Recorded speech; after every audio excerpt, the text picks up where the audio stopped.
Vocês estão prontos para compartilhar a palavra?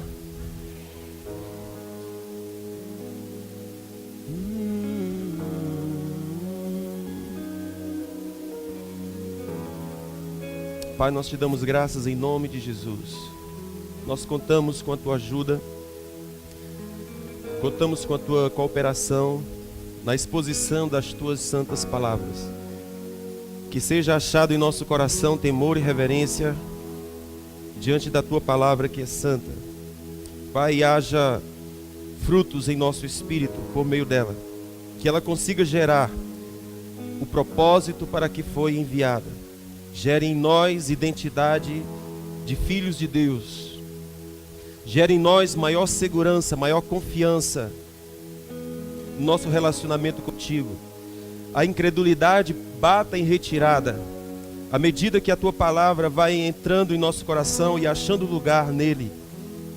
Pai, abre as escrituras diante dos nossos ouvidos e diante dos nossos olhos. Ensina-nos como um pai ensina a seu filho. Disciplina-nos como o pai disciplina a seu filho. Não sejamos filhos rebeldes, mas filhos com coração quebrantado e contrito, disponíveis para obedecer a ti. Retira de nós, Pai, a hipocrisia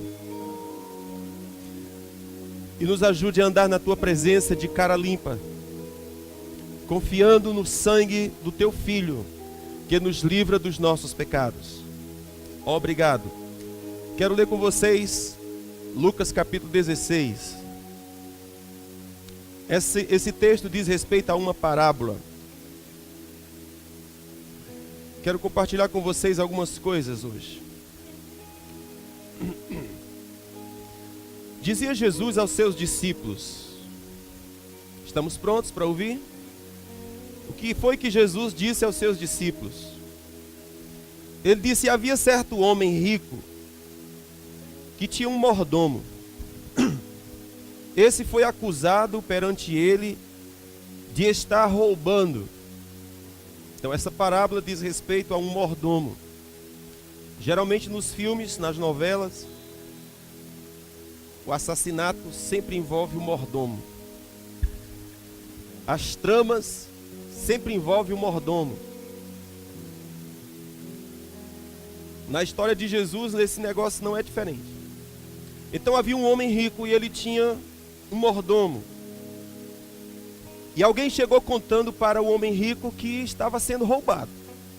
Senhor, abra dos olhos. Estão roubando o senhor. E não é nenhum dos seus empregados mais simples, é o seu mordomo, é o seu empregado mor. É o seu empregado gerenciador dos outros. Esse está roubando. Então o Senhor chamou e lhe disse: o que é isso que ouço a seu respeito? Preste contas da sua mordomia, porque já não podes mais ser meu mordomo. Você está me roubando, ouvi falar. Então, faça os últimos ajustes e vá embora. Disse, pois, o mordomo consigo mesmo: que hei de fazer, já que o meu senhor não quer mais que eu seja o seu mordomo? Para cavar eu não tenho força, de mendigar eu tenho vergonha. Agora sei o que vou fazer, para que quando for desapossado da minha mordomia, me recebam em suas casas. E chamando a si cada um dos devedores do seu senhor, perguntou ao primeiro: quanto deves ao meu senhor? Vocês entenderam aqui o que aconteceu? O homem pensou consigo e disse: o que é que vou fazer da minha vida? Porque roubar eu não vou. Cavar buracos eu não tenho forças para isso. Imagine um mordomo, mãos bem lisinhas, não peguem peso, só dá ordem aos empregados. Cavar, não tenho força. Mendigar, eu tenho vergonha. Na verdade não é roubar, é mendigar. Agora sei o que vou fazer. E chamando a si cada um dos devedores do Senhor, perguntou: quanto deves ao meu senhor? E então ele respondeu: 100 dados de azeite. Disse-lhe então o mordomo: toma tua conta, senta-te depressa e escreve 50. Perguntou depois a outro: e tu, quanto deves? Respondeu ele: 100 coros de trigo. E disse-lhe: toma tua conta e escreve 80. E louvou aquele senhor ao injusto mordomo por haver procedido com esperteza. Porque os filhos deste mundo são mais sagazes com a sua geração do que os filhos da luz. Versículo 9. Eu vos digo, granjeai amigos por meio das riquezas injustas, para que quando estas vos faltarem, vos recebam elas nos tabernáculos eternos. Amém. Até o versículo 9.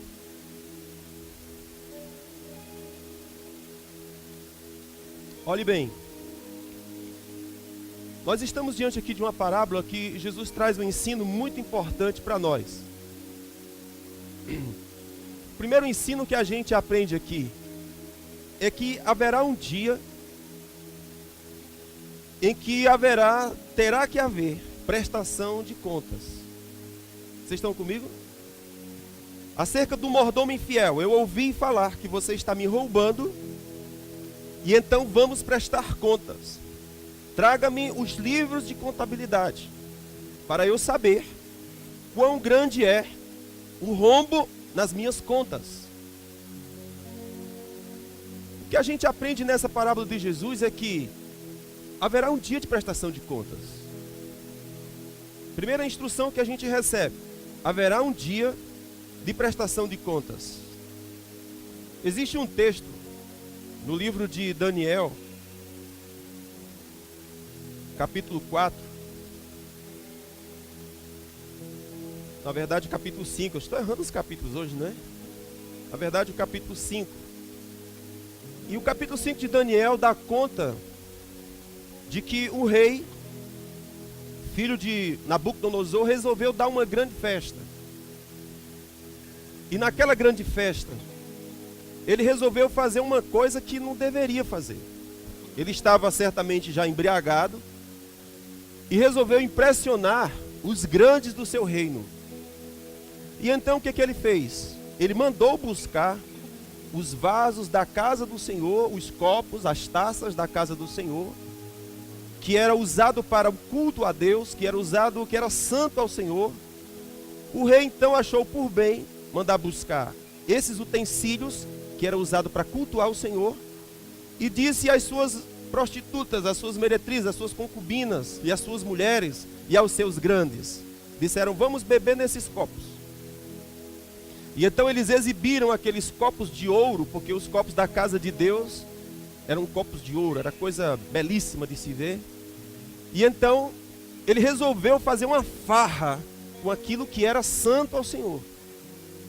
Bebeu, começou a beber e se alegrar com seus amigos e festejar e a zombar de Deus que estava no céu. Mas enquanto ele fazia isso, de repente ele viu que um punho apareceu numa grande parede do seu palácio e começou a escrever. E essa mão fez algumas escrituras na parede, e obviamente essa mão desapareceu e ficou aquela escritura. Mas enquanto isso acontecia, diz que o rei caiu do seu semblante. Aquela ousadia, aquela intrepidez, aquela audácia do rei caiu. E os seus ombros caíram, e os seus joelhos começaram a bater uns nos outros. E aquele homem que antes era o rei dos reis, que era o rei da terra, ele não houvera aprendido uma lição que o seu pai aprendera. O seu pai Nabucodonosor também uma certa vez estava no seu palácio e começou a olhar para a grandeza das suas construções e disse: eu sou o rei de toda a terra. A postura dele: eu sou o rei de toda a terra. Quem construíram todas estas coisas? Não foram porventura as minhas mãos, e não foi porventura a força do meu braço.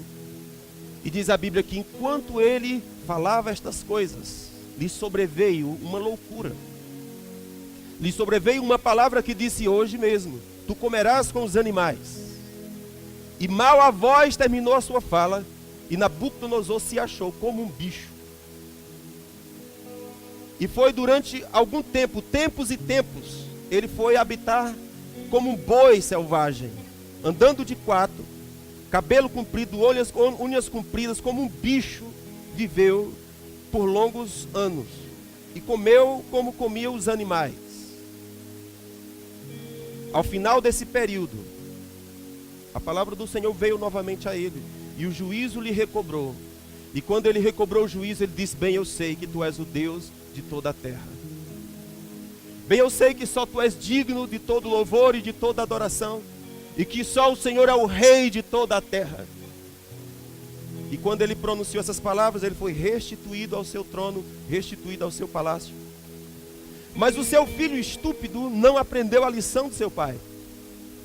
Então, quando estava na sua arrogância, ele começou a usar os utensílios santos de Deus e zombar do Deus Santo. E quando isso aconteceu, uma mão apareceu e escreveu algumas coisas na parede. E aquilo o perturbou profundamente. Chamou os seus bruxos, seus intérpretes, os seus adivinhos, e disse: interprete para mim essas escrituras. E nenhum conseguia saber, até que chamaram um certo homem chamado Daniel. E quando Daniel chegou, o rei disse: tenho sabido que sobre ti há um espírito excelente. Sim, Senhor, isso mesmo, isso é verdade. Podes entender? Sim, posso entender. Se você entender, eu vou te tornar o terceiro governador do meu reino. Vou te encher de riquezas. Fica contigo os teus tesouros. Quanto a mim, vou te dizer o que da parte de Deus foi dito. Está escrito na parede: Mene, Mene, Tekel, Upharsin. Fale bonito, diga comigo: Mene, Mene, Tekel, Upharsin. Quem é que ia traduzir isso, irmão? Que língua é essa? Mas Daniel disse: esta é a interpretação daquilo. Mene significa: contou Deus o teu reino e o acabou. Tekel, pesado foste na balança e foste achado em falta. Pérez, dividido está o teu reino e entregue aos medos e persas. Mas eu quero me deter apenas na palavra Tekel, que significa: pesado foste em balança e foste achado em falta. A verdade que nós ignoramos é que há uma balança. Há uma balança. Como aquela parábola que Jesus contou, uma coisa é certa: um dia prestaremos contas. E a grande maioria de nós vivemos como se esse dia simplesmente nunca existisse. Mas Jesus advertiu: ora, se nós sabemos que nós vamos prestar contas, você concorda comigo que a gente deveria ajeitar a contabilidade? Você concorda comigo? Se nós sabemos que vamos prestar contas, então ajeita a contabilidade, ajeita os livros, ajeita os cadernos. Não são poucos os textos nas Escrituras anunciando acerca desse dia em que havemos de prestar conta. Então esse é o primeiro entendimento que nós temos da parábola de Jesus.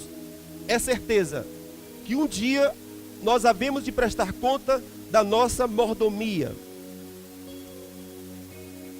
Também no livro de Apocalipse,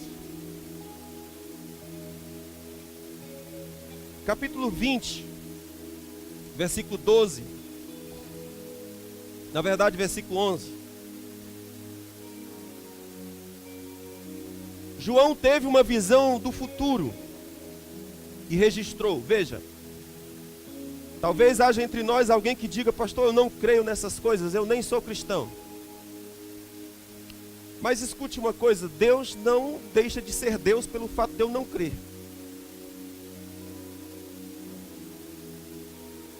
Então, meu encargo como pregador é anunciar o que diz as Escrituras. Quem crer, Jesus fala, terá vida. Quem não crer, será condenado. É assim que ele fala. Então, isso é uma decisão que você toma: crer ou não crer. Quanto a mim, compete a mim pregar. Então João teve uma revelação do futuro.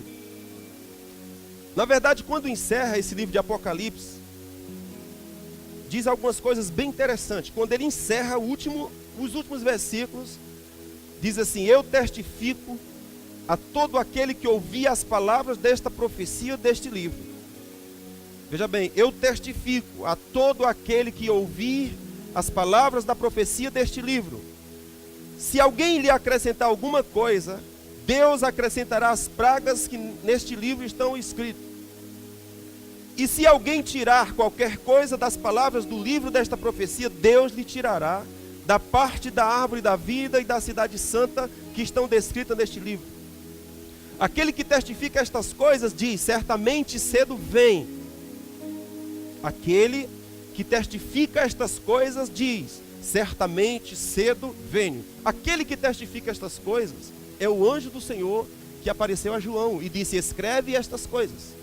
Jesus apareceu para João, tocou os seus ombros e João caiu como morto. E João disse: ai de mim, estou ferrado, vou morrer. João havia ouvido a voz do Senhor e o Senhor o tocou no ombro, ele caiu como morto. Mas o Senhor o tocou de novo e disse: levante-se, escreva o que eu vou te dizer, porque é certas estas palavras. Então, no final do livro, aquele diz assim, versículo 20, o penúltimo versículo diz: aquele que testifica estas coisas diz: é certo que cedo eu venho. Amém. Como é que ele termina? Amém, ponto. Aí ele coloca assim: Senhor Jesus, ele assina. É brincadeira um negócio desse? Aquele que testifica estas coisas diz: esteja certo, eu venho cedo. Amém, Senhor Jesus. Mas ele termina com a saudação. João achou que ficou muito pesado, ele disse: eu vou fazer com uma saudação. Aí ele diz: a graça do Senhor seja com todos. Você não tem noção do que foi que João fez quando citou essa declaração. A graça do Senhor seja com todos vós. Livro de Apocalipse é um livro pesado. Livro de Apocalipse é um livro de arrepiar até careca. Porque não é feito. É um livro terrível. Mas ele é terrível para aqueles que não estão escondidos no esconderijo certo. Mas Deus proveu um esconderijo para que nós nos segurássemos. Então, no capítulo 20 do Apocalipse, versículo 11, João disse: eu vi um grande trono branco e o que estava sentado sobre ele, de cuja presença fugiram a terra e o céu, e não foi achado lugar para eles. Perceba quem que nós hemos de encarar. Ele viu o grande trono branco, aquele que estava sentado no trono, e os céus e a terra fugiram dele, e não havia lugar para eles. Por isso que João encerra o livro dizendo: ei, Jesus falou: certo venho. Amém, Jesus Cristo. Aí João coloca mais um versículozinho e diz assim: graça a vós outros, da parte do Senhor. Há uma janela, há uma porta, há uma abertura, há um escape. Graça a vós. Então João viu o Senhor assentado sobre um alto e sublime trono. Aliás, sobre um grande trono chamado trono branco. Da presença dele fugiram os céus e a terra. E ele disse: eu vi mortos, grandes e pequenos. É interessante esse destaque que ele faz: eu vi em pé do Senhor grandes e pequenos. Porque assim como o rei, o filho de Nabucodonosor, era arrogante, e ele se julgava grande, e por ser grande ele dizia: eu não preciso dessa coisa que os pequenos precisam, essa coisa chamada graça, eu não preciso, porque afinal de contas eu sou o rei de toda a terra. Ei, talvez você diga: eu não sou o rei da Babilônia. Mas você sabe, quando você não corre para a graça, quando você não corre para se esconder em Jesus, o que você está dizendo é: eu não preciso. Eu já sou rei, eu já sou grande, eu me garanto, eu por mim mesmo me basto, já está legal. Então nós nos comportamos como aquele rei. Mas uma escritura apareceu na parede e disse: pesado foste na balança e foste achado em falta. Então João disse: eu vi grandes e pequenos, escute, intelectuais e estúpidos, Homens tão inteligentes que a sua inteligência queima, que fede. Tão inteligentes e ao mesmo tempo tão estúpidos. Eu tenho percebido pessoas de uma capacidade intelectual gigantesca no que diz respeito aos assuntos cotidianos. Mas quando o assunto é espiritualidade, absolutamente cegos. Não conseguem ver um palmo à frente do seu nariz. Tão inteligente nas suas faculdades e nas suas elucubrações. Digam aleluia. Mas tão estúpidos no que se refere às coisas do reino dos céus. Então, João disse, eu vi diante do trono grandes e pequenos. E diante do trono, na verdade, não haverá grandes e pequenos. Eles estavam em pé diante do Senhor. E eu vi abrir uns livros. E abriu-se outro livro, que é o livro da vida. Abriram-se os livros e abriram outro livro, que é o livro da vida. E os mortos foram julgados pelas coisas que nele estava escrito, segundo as suas obras. O mar entregou seus mortos que nele havia, e a morte e o Hades entregaram os mortos que nele havia, e foram julgados cada um segundo as suas obras. A morte e o Hades foram lançados no lago do fogo. Esta é a segunda morte, o lago do fogo. E todo aquele que não foi achado inscrito no livro da vida foi lançado no lago de fogo. O que a gente aprende na parábola de Jesus então? A primeira coisa que a gente aprende, que a prestação de contas é certa. Amém? Prestação de contas é certa. Em várias partes da Bíblia isso está posto. Prestação de contas. Isto é certo. Isso aí que eu li foi Apocalipse capítulo 20, ok? Falei para vocês, não é? Tem um outro texto de Malaquias que fala assim. Malaquias capítulo 4, eis que aquele dia vem ardendo como fornalha. Todos os soberbos e todos os que cometem impiedade serão como restolho. Restolho é uma palha seca. Preste atenção nisso aqui. Todos os que cometem impiedade são como restolho, são como palha seca. Ou seja, chegou diante do tribunal de Deus, chegou diante do juiz de Deus, é como palha seca. Você já tocou fogo no seu quintal, em alguma coisa? Já tentou fazer uma fogueira? A gente tenta queimar e não consegue, mas aí você pega aquele matinho seco, você faz só assim, e o fogo consome de uma vez, não é assim? Então é isso que o Senhor está dizendo, mas preste atenção aqui uma palavra. Todos os soberbos, veja bem, eis que aquele dia vem ardendo como fogo, e todos os soberbos, fala essa palavra comigo, todos os soberbos, e todos os que cometem impiedade, ele faz um destaque para os soberbos. Todos os soberbos e todos que cometem impiedade serão como restolho.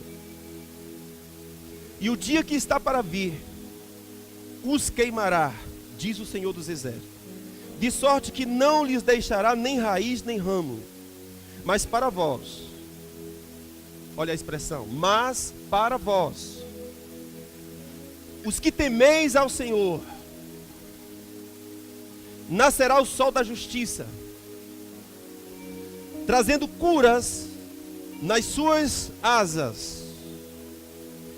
Vós saireis e saltareis, como bezerro na estribaria.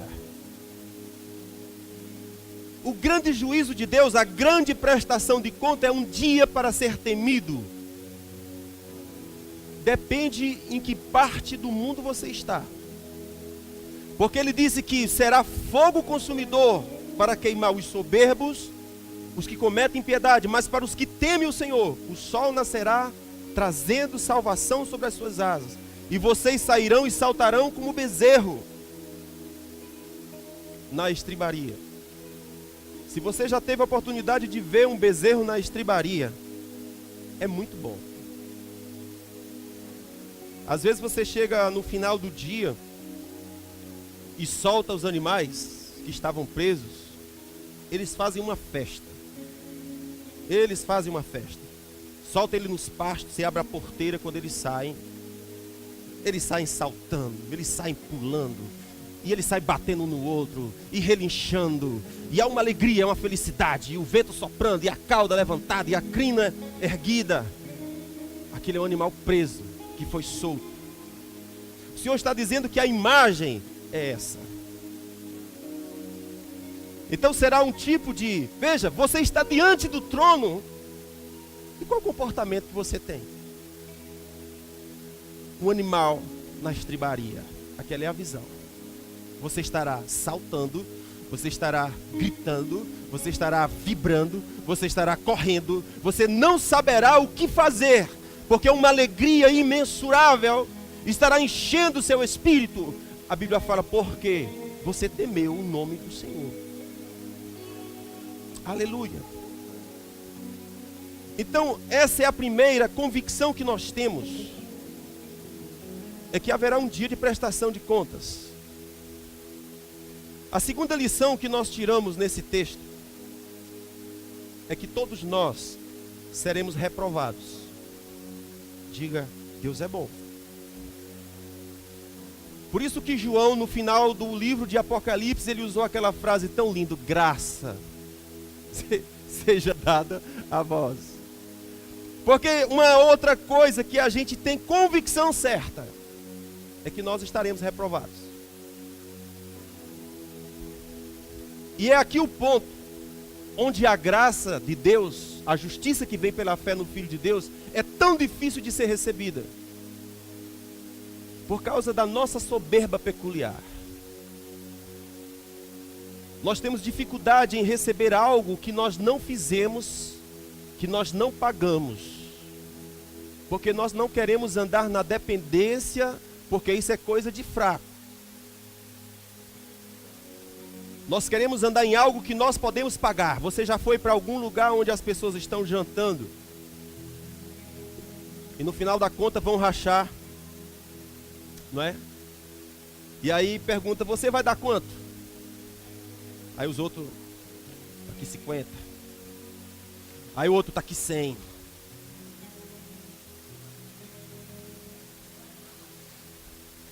Aí quando chega na sua vez, você puxa a carteira e diz R$2. Aí o outro diz assim, não, precisa não, precisa não. O quê? O quê? Eu vou comer de graça? Não. Eu vou comer de graça? Não. É humilhante. É humilhante. Eu não me sinto bem. Isso mexe por dentro. Eu sei disso. Eu sei disso. Eu sei do que eu estou dizendo. Eu passei por uma situação dessa. Uma vez que eu viajei com meu cunhado para Mossoró, Maceió. É tudo parecido, Maceió, entendeu? Tudo tem praia, Maceió, Mossoró. E lá o grupo de irmãos que nos receberam nos trataram muito bem. Nos levaram para lugares excelentes, restaurantes bem caros. E obviamente que lá eu não puxei minha carteira humilde, não é? Final das contas dava R$1.000, 900 e alguma coisa. A continha que pagar assim, né? E ficava assim constrangido. E aquilo estava apertando meu coração todos os dias. Um dia era um restaurante desse, outro dia era um restaurante à beira do mar. Outro dia era uma águazinha de coco ali perto do hotel. Restaurante chinês. Coisas assim. E passou-se o primeiro dia, o segundo dia, meu coração apertado. Irado com aquilo, né? E aí a gente foi para a casa do pastor. Era o último dia, no dia seguinte a gente já vinha. E lá eu busquei um violão para tocar. Eu queria orar, precisava orar, tinha que orar. Comecei a orar. E dentro de pouco tempo, com o coração apertado, o Senhor veio com uma pancada muito forte. Bem aqui. Bah! E ele só disse uma frase: respeite a minha unção. E esta tem sido, eu digo você, Deus fala pouco.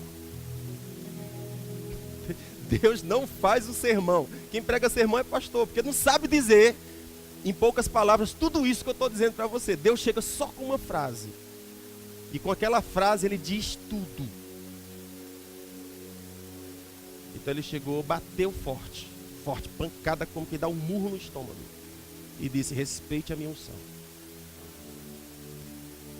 E aí ele ministrou outras coisas do tipo dizendo: essas mulheres que estão servindo vocês, elas aprenderam a tocar na unção. Elas aprenderam. E essa mulher em especial que estava nos recebendo, uma das principais, ela estava enfrentando um processo muito difícil.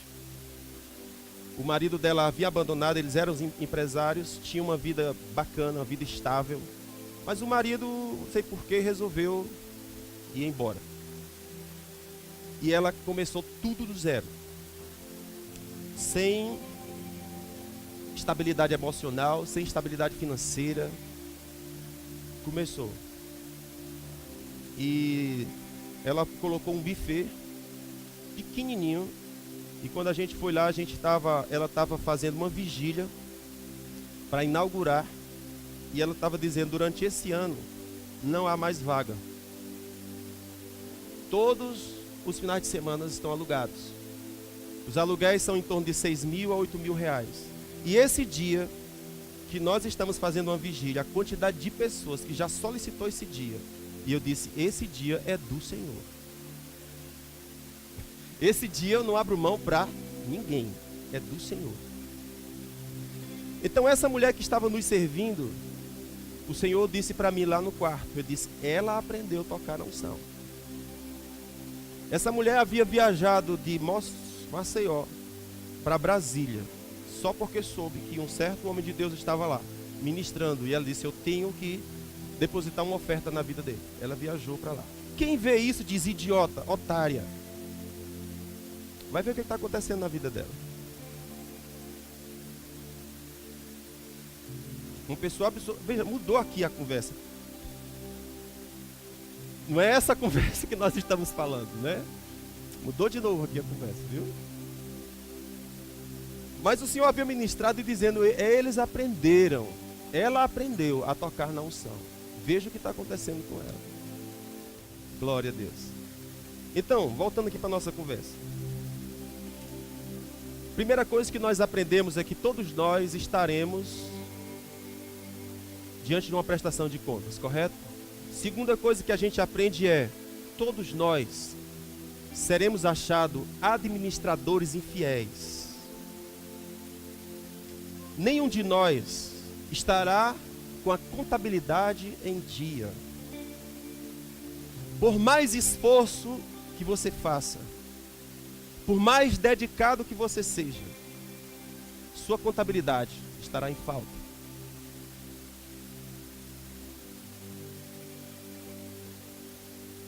Amém? Então diga comigo: haverá uma prestação de contas. Segundo, serei achado infiel.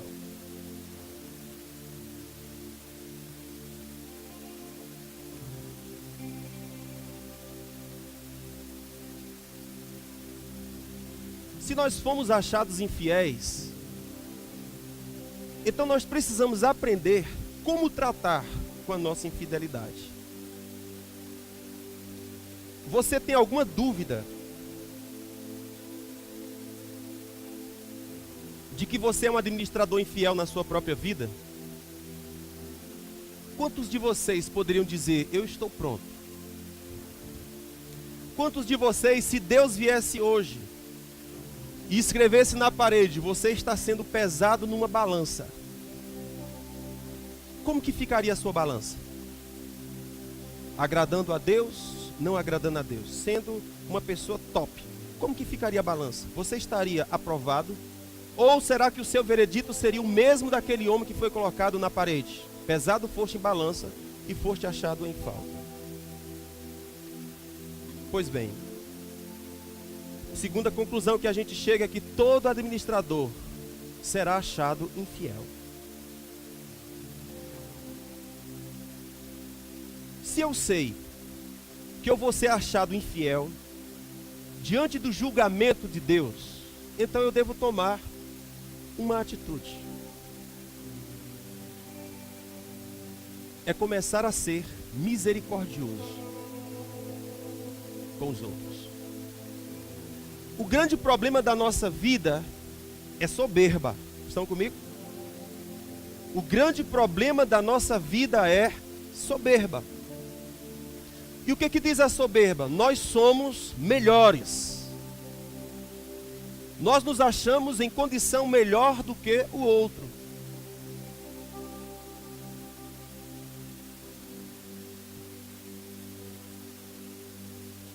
Mas a relação que a Bíblia manda nós assumirmos qual é?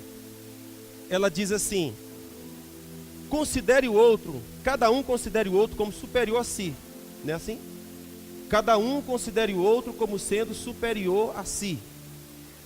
Ele diz que nós precisamos nos abaixar para lavar os pés dos outros. Jesus se abaixou, lavou os pés dos discípulos, mas Pedro pulou e disse: você não vai lavar os meus pés. Jesus fala: se eu não lavar os teus pés, tu não tens parte comigo. Então Pedro disse: então me banhe. Me banhe logo. Jesus falou: não vamos exagerar, porque eu já te purifiquei, eu preciso lavar os teus pés. Poeiras do dia a dia, coisas que acontecem no dia a dia, eu preciso lavar os seus pés. Mas o que eu quero chamar a sua atenção é que nós precisamos entender que nós fomos achados indignos. Não há uma contabilidade acerca da nossa vida que a gente vá fazer, que a gente consiga dizer: tô 10. Por exemplo, como é que está teu TSD? Aí você vai dizer: bom, eu vou perguntar, como é que está tua leitura da Bíblia? Bem, vamos conversar.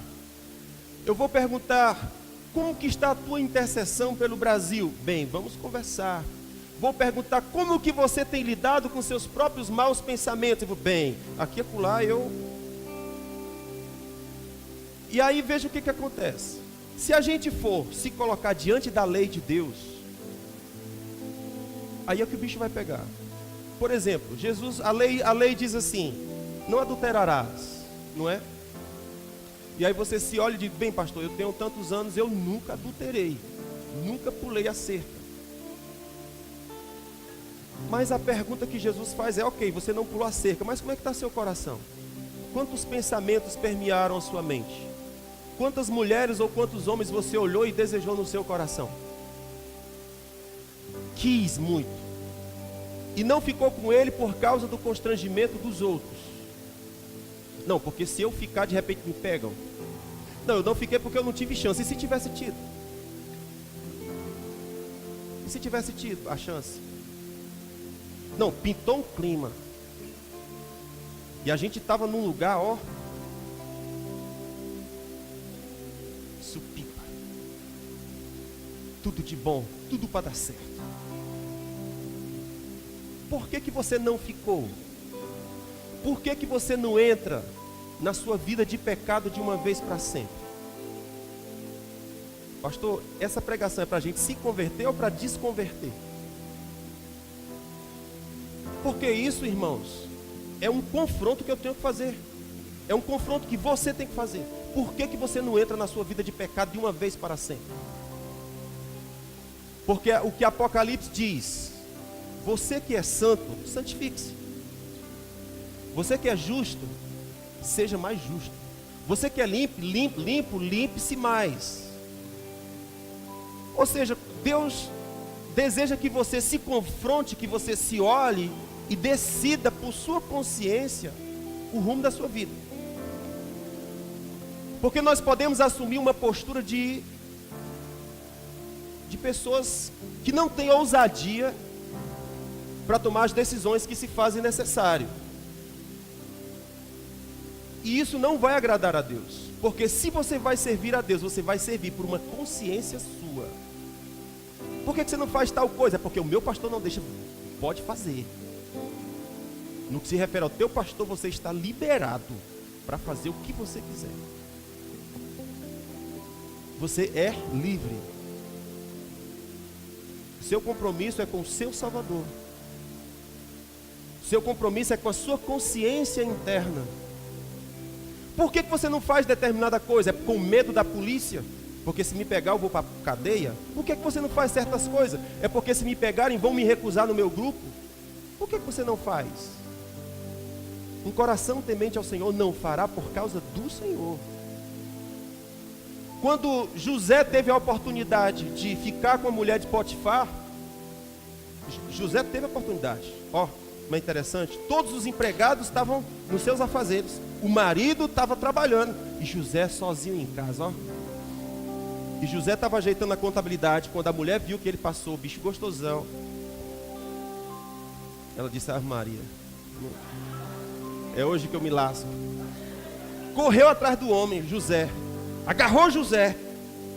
E José disse: nunca, ó a palavra de José, nunca eu irei fazer tal coisa com o meu senhor, o patrão dele. E nunca que eu vou trair o meu patrão. E nunca que eu vou trair o meu Deus. Eu não vou ficar com a senhora. E a mulher ficou irada, porque você sabe que quando nós somos rejeitados, a coisa fica mais gostosa ainda. A tensão aumenta mais. Fica mais delícia. Não é? Fica mais delícia, porque coisa fácil todo mundo tem. Agora coisa difícil, meu irmão, pensa o quê? Então a tentação da mulher ficou mais complicada. E ela agarrou José mais forte. José fugiu, ela ficou com a roupa de José e disse: eu vou me vingar de você. Veja, mas não tinha ninguém com José. Não tinha ninguém com José. José estava sozinho, mas ele tinha uma consciência dele reta com o Senhor. Não tinha ninguém. Não, peraí, cadê o meu pastor? Não está aqui. Cadê o meu discipulador? Não está aqui. Não, é você e o Senhor. Ok? Então, se a gente for olhar para os mandamentos, nós vamos estar reprovados. Deus falou: não adultere. E Jesus falou: ei, é mais profundo do que isso. Ok, você não adulterou, mas você alimenta pensamentos secretos. Aí Jesus pergunta: o que você acha que você é melhor do que o que adulterou? Mas quando alguém adultera, você diz: isso é um imundo. Isso é um imundo. Deus me guarde. E cheio de adultério por dentro. Aí Jesus fala: para pensar. Todos são reprovados diante da lei. Você diz assim: a lei diz não matarás. E você diz: tenho tantos anos de idade, nunca matei ninguém. Jesus fala: mas quantos assassinatos você já fez? Quantas vezes você já matou sua mulher? Ou quantas vezes você já matou seu marido? Ou quantas vezes você já matou seu filho? Ou quantas vezes você já matou aquele colega do colégio, ou aquele colega do trabalho que você queria que um caminhão passasse no pé dele? Não precisa matar não, basta esmagar. Porque quando eu o ver castigando, eu vou ficar muito feliz. Aí Jesus fala: percebe? A lei só mostra o teu pecado, só mostra a aparência externa, mas por dentro só eu vejo. Eu e você sabemos, nós, estamos juntos, eu sei. Então diante da lei você está reprovado. Amém? Então a primeira lição que a gente aprende nessa parábola é que haverá uma prestação de contas. Segundo, é que nós seremos achados reprovados. Terceiro, se nós formos achados reprovados, nós precisamos mudar a nossa postura com relação aos nossos julgamentos. Vocês estão comigo? Por favor, fale isso comigo, porque isso é muito importante. Veja, eu tenho que repetir a reza todinho. Fui achado diante do juiz, fui achado em falta. O que eu faço agora? Se você sabe que você não é bom o suficiente para encarar o julgamento de Deus, então comece a julgar os outros com misericórdia. Foi o que o homem fez. E Jesus louvou a atitude desse homem. Percebe? Quando o homem viu que ele foi flagrado, nossa, me pegaram, fui flagrado. O Senhor o chamou e disse: ó, vamos prestar conta. Ele disse: nossa, o que ele fez? Imediatamente ele foi nos livros de contabilidade e começou a ver quem estava devendo ao seu Senhor. E começou a dizer: você deve quanto? 100.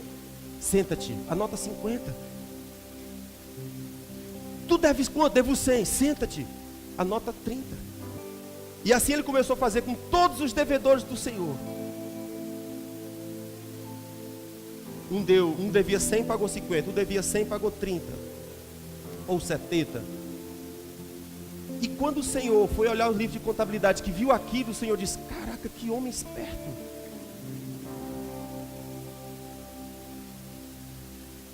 Que homem esperto.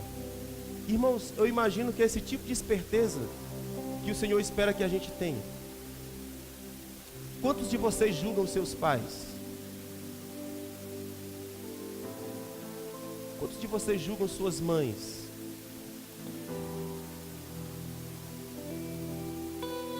E não consegue dar um desconto para ele? Tem que pagar 100%. Não tem misericórdia para você. Você falhou comigo. Você me fez chorar. Você me fez passar por angústias. Você me fez enfrentar coisas na vida. Você foi cruel comigo. Você vai ter que pagar. Você vai ter que pagar 100%. Ei, você está dizendo que ele tem que pagar 100%, mas você não está aprovado 100%. Se você for encarar o juízo real de Deus, você vai estar reprovado, tanto quanto ou mais. Então, se nós vamos ser achados reprovados no juízo de Deus, qual é a sacada que Jesus falou? Começa a se encher de misericórdia.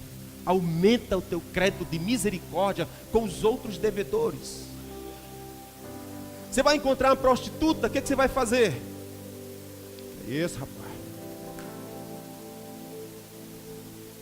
Que isso, rapaz?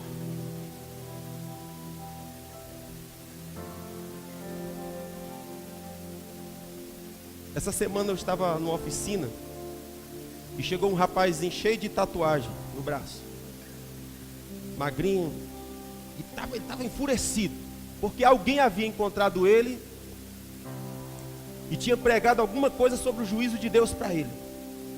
Deus odeia você, você vai ser condenado, alguma coisa do tipo assim. E ele chegou lá na oficina fulminando: esse desgraçado não sabe de nada, Deus me ama, Ele tem misericórdia de mim. Aí eu fico, meu Deus, como é que pode? O que eu aprendo aqui? É que esse cara é bandido e vagabundo, ele tem mais consciência da bondade e misericórdia de Deus do que aquele outro. Uma vez eu estava num laboratório de ótica e tinha um cara lá muito doido, cabelo muito louco. E ele estava contando uma história de um irmão. O irmão dizia: a mão de Deus vai pesar sobre você. Deus vai pesar a mão sobre você. Porque se você não vier pelo amor, você virá pela dor. Deus vai te esmagar. Mas você virá para Ele. E eu estava lá no laboratório, só ouvindo a conversa dele, né? E ele dizendo: irmão, que Deus é esse que esse cara segue? Aí eu mais uma vez digo: como é que pode? Esse cara tem mais consciência da bondade de Deus do que aquele irmão que está lá. Escute, todos nós fomos achados administradores imperfeitos. Nossas contabilidades não batem. Por melhor que a gente se esforce, por melhor que a gente seja, nossa contabilidade não fecha. Ou nós dependemos da graça, ou nós dependemos da bondade, ou nós dependemos da generosidade, ou nós nos escondemos no único esconderijo que pode nos proteger, ou nós estamos ferrados. Então, se o nosso único recurso é a graça, o que eu vou fazer? Dê graça para os outros. Se eu só posso depender da bondade de Deus para receber perdão, então perdoe. Então o convite de Jesus é esse: seja esperto, doido, se liga. Ele fala: você que olha para o argueiro que está no olho do outro, tira a tua trave. O que Jesus está dizendo? Que todos têm argueiro no olho. Uns têm um argueiro maior, outros têm um argueiro menor. Uns argueiros são visíveis e outros são invisíveis, mas estão lá. Uns todos veem com facilidade, mas outros têm que abrir o olhão para ver. Argueiro. Mas Jesus falou: se você quer ajudar alguém a tirar um argueiro, cara, arranca a trave do teu. Porque você só vai enxergar bem o outro quando Deus curar a tua visão. Você só vai poder manifestar amor de Deus aos outros quando Ele toca você. Porque se o amor de Deus não me toca, eu só vou ferir as pessoas. Eu vou tentar tirar os seus argueiros, mas a minha visão não está limpa. Então quando eu subo num pedestal e eu digo eu sou melhor do que tu, começou toda a desgraça. O Senhor destacou a soberba em todos esses cantos. Soberba. A soberba é nossa inimiga. Então o que eu vou fazer, irmãos? Pode ser quem for, exerça misericórdia e compaixão. Desça da cadeira de Moisés e pare de julgar as pessoas. Porque a Bíblia fala que se eu me condeno naquilo que eu julgo os outros, eu não sou melhor do que ele. O que significa dizer? Eu vou tentar levantar uma pessoa de algo quando eu mesmo sou pior do que ele, mas ninguém sabe. Aí você acha que pelo fato de eu estar ensinando, eu estou melhor do que ele? Jesus falou: não, você está acumulando ira para você mesmo. Percebe que coisa difícil? Então qual é o único escape que a gente tem? Tenha consciência de que você é reprovado. Você é reprovado. Segundo, se você não consegue ficar de pé diante do julgamento de Deus, então exerça misericórdia com os outros. Diminua a conta deles. Estão comigo? Quem devia 100, seja flexível e perdoe. Seja misericordioso com ele. Faça um depósito de misericórdia e de bondade com relação às pessoas. Por quê? Porque você precisa de misericórdia. É difícil essa palavra? Mas isso é evangelho.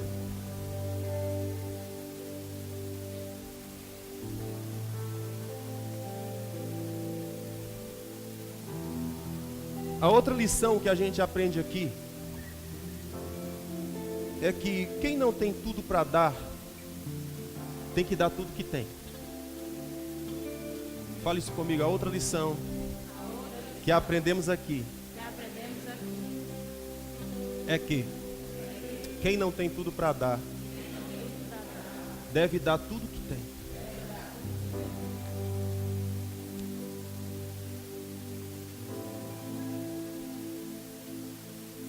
Quem não tem tudo para dar, tem que dar tudo que tem.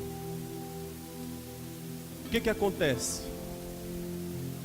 Porque nós nos achamos em falta, porque nós achamos que não preenchemos o quadrado direitinho, a gente diz: eu não vou me voltar para Deus, porque eu sou indigno,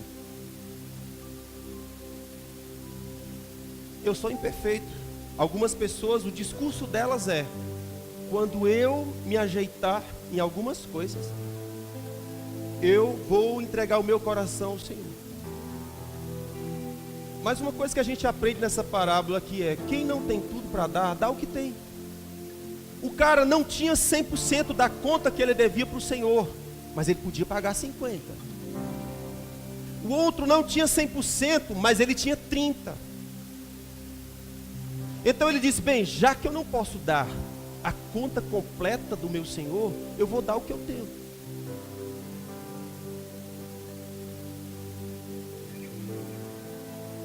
Eu me lembro de uma história que eu ouvi quando eu era jovenzinho. Um pregador estava ensinando para uma turma de alunos, e esses alunos eram universitários de uma grande universidade. E então, quando o pregador terminou a sua mensagem, ele perguntou assim: quem de vocês gostariam de dar ao Senhor a sua energia, o seu talento, o seu conhecimento? Você que é um engenheiro, dê o seu conhecimento de engenharia para o reino do Senhor. Você que é psicólogo, dê as suas habilidades para o reino do Senhor. Você que é um economista, use as suas habilidades para o crescimento do reino do Senhor. Quem de vocês gostariam de ser úteis, de entregar as suas grandezas diante do Senhor? Ora, um monte de jovens, tudo cabeção, inteligentíssimos, iam começar suas carreiras. Eles vieram à frente e disseram: nós daremos. Depois veio um jovenzinho e disse: pastor, o que foi? Eu não tenho nada disso aí que o senhor pediu.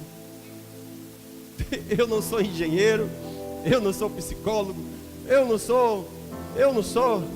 tenho, eu nada, eu isso. Aí ele perguntou: o que eu faço? Aí o pregador disse para ele: traga o seu nada. Quem não tem tudo para dar, dê tudo que se tem. Seja esperto. Isso é uma outra esperteza. Quem não tem tudo para dar, eu não estou completinho, eu não estou perfeito para me dar ao Senhor, então dê o que você tem, mas dê tudo. Se você se acha inadequado, incapacitado, indigno, não preenche os requisitos, então venha com as suas imperfeições e deixa Deus ser Deus.